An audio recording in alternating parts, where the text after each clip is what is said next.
Hey. Um, yeah, let's get this straight, guys.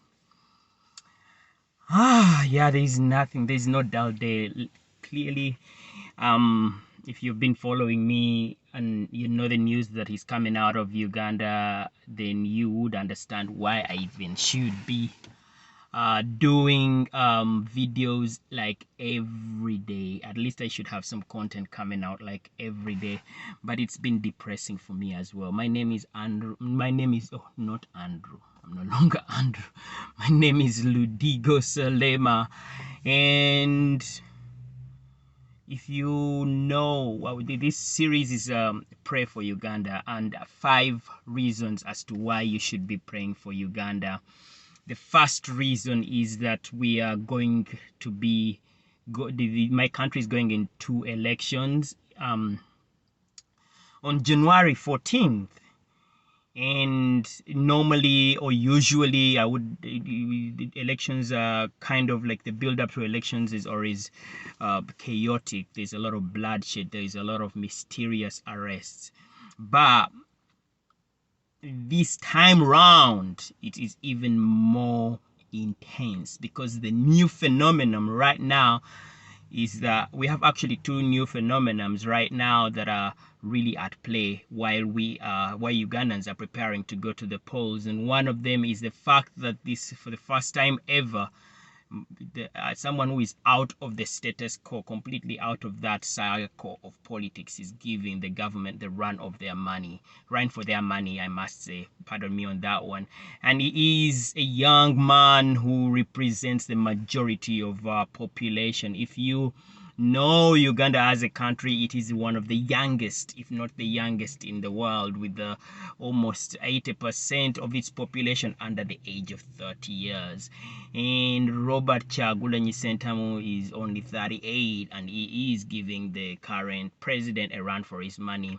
Now, that is the first reason, pray for Uganda. The new phenomenon in that first reason, that before I even concluded, is the fact that, of course, COVID has gotten into, is being utilized as a situation to continuously harass, kill, and detain opposition supporters. This is how it flows into the second reason, and this is the second reason as to why you should be praying. Please pray for Uganda, in the sense that many young men and women have died already because of the brutality that they have had to succumb to when it comes to the elections. And this is really sad, as we are right now, a few days before we can vote a new government into play, or a new president for this matter, because we have the faith that this guy has even bigger numbers than the state, and which is why the state is really coming out hard with its criminals to clamp down on his growing, his already grown popularity. Because at this point it is not really growing, it is about grown popularity. There is no question about that. Yeah, so the thing is that over 80 or 90 supporters, and we are talking about the campaign team that he has been going around the country with, that is filled with journalists, freelance, and employed journalists that have been following and documenting his journey as a presidential candidate, as well as bodyguards, which we are not even supposed to forget. This matter, for instance, it was like one of his bodyguards was actually killed, and so these people were arrested. One of them is Nubian Lee, who is who has featured on almost every one of his songs that is calling out for change in Uganda. Yeah, please pray. For the government, it is like it's a crime for you to stand against Museveni.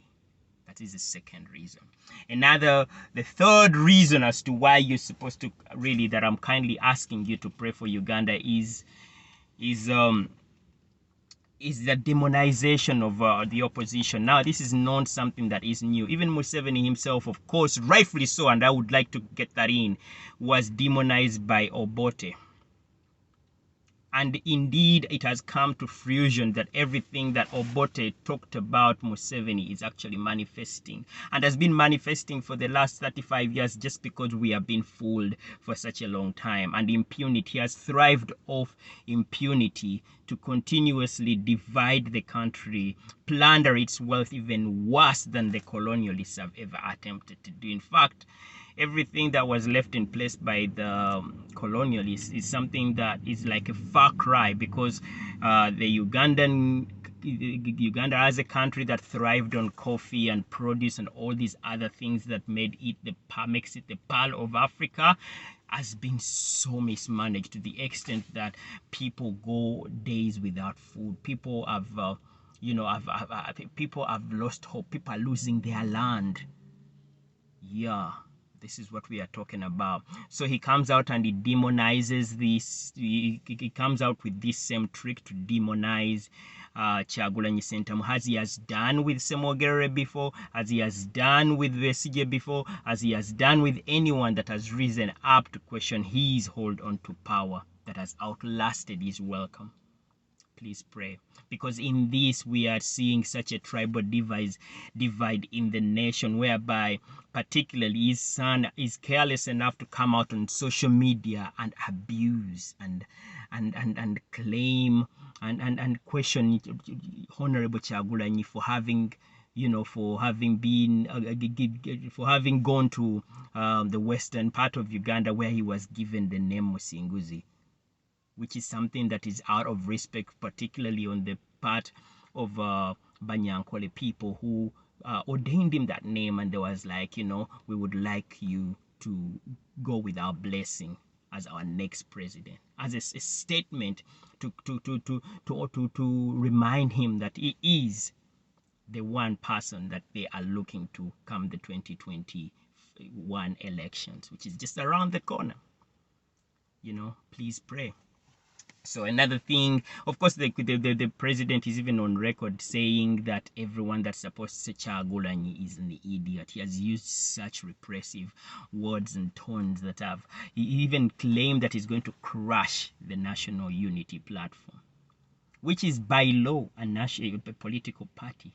And for him, in case that for anyone that rises up and establishes himself as a political activist, or anybody that is questioning his hold on to power, automatically you are an enemy of the state.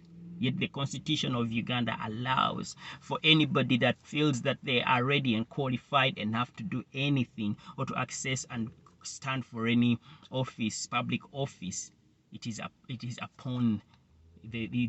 within the law that they should do so.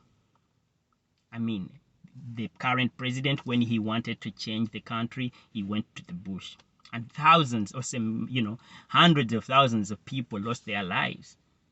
This young man is not doing the same. He's coming to the polls. He's asking Ugandans to decide at the polls, and if they don't decide that he should be the president, then let it be so. Let us pray.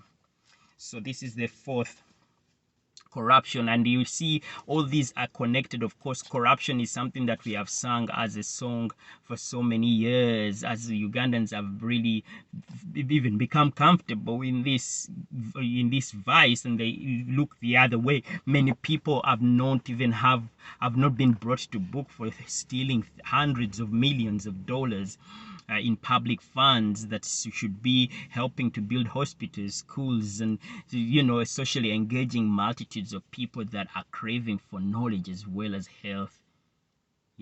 So we are talking about someone who borrowed. So the government that went out and put parliament under pressure to release as much money in terms of from not just the public but also the coffers, that government coffers, so that they can access as much money to fight off the COVID. Little did we know that this money is going to be diverted instead to wreak havoc on the people of Uganda. Even masks that were promised were never delivered.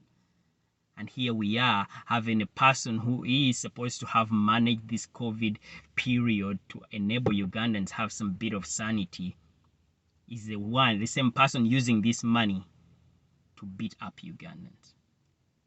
divide and rule is so real that even the supporters of the NRM, precisely the supporters of Museveni, are looking the other way. You see, please pray for this country and share what is happening in Uganda. Share this video, please. Share this video. I never ask people to share videos, but I guess maybe I forget, or maybe I'm just like, too humble to do it. But please, I'm asking you to share this video, because if you really care about what it means for a country to rise out from the ashes that it has been trapped in for so many years. Yeah. So the last thing that I would like you to pray for, this is the fifth reason, is Museveniism. I'm just concocting this from his name because it's Museveni. This is for the first time he has honestly come out and revealed his real name, which is Tibahabura.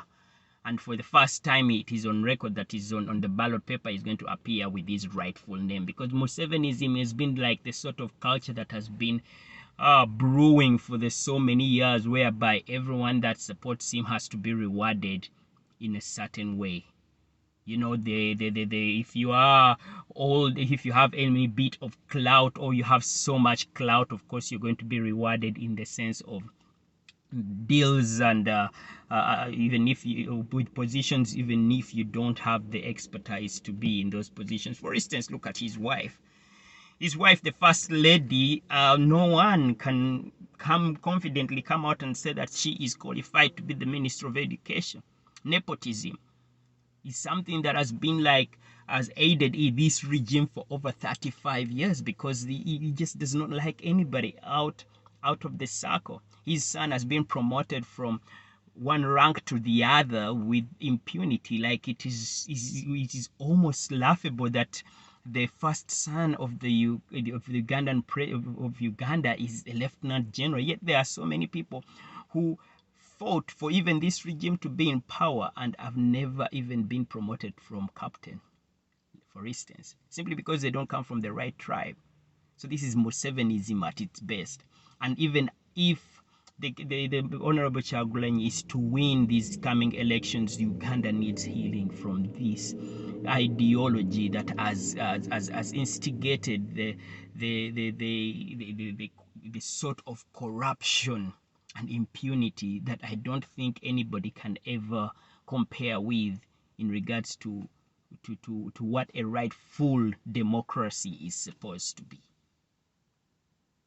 Yeah, please pray for Uganda. There's just so many things, but I thought I would choose out 5, and I'll continue looking at the situation and try to figure out what other way we can be able to engage in terms of helping out in this, because I don't know what other way. I'm far away from the country, and I don't know what other way I can help, but otherwise to ask any of you, even if it's 3 of you of my followers, to actually please take time to pray for Uganda.